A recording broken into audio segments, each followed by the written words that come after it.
Good morning, everyone. My little stars, welcome to the class. The topic of today's lesson is whole and half. Let's move forward to explore more. My lovely children, over here we will do an activity of whole and half.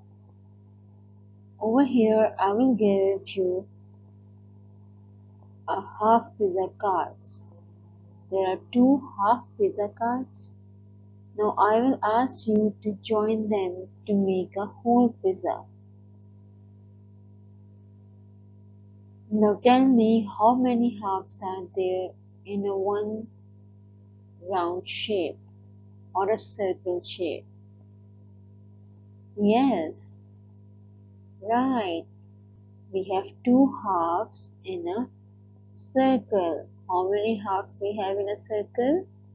Two halves in a circle. Great, you got it. Well, my little explorers, I hope you all are enjoying. Now take out your countdown book, page 7. Great! You all took them out? Very nice. Now you know that you have to take your book by yourself, open it up, and sort out the page which the teacher tells you. Great job! Splendid! Now let's move towards the worksheet of this countdown book. Can you see this shape? It's a round shape, and this round shape is called a circle. Over here we have another shape of circle, and this circle is divided into two parts. It is divided into two halves. Can you see over here?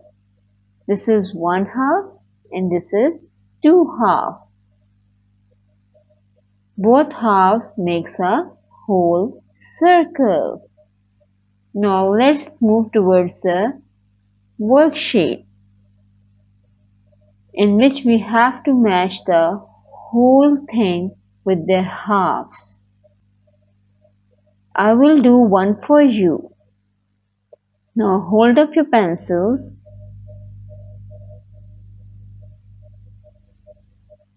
and find out the half of burger. Is this a half of burger? No, it's the half of cake. Is it a half of burger? No, it's the half of pizza. Is this a half of burger? Yes, you're right. Then draw a line and match the whole burger with the half burger. The other ones you have to do by yourself. Keep on practicing and do neat work. Best of luck. Thank you.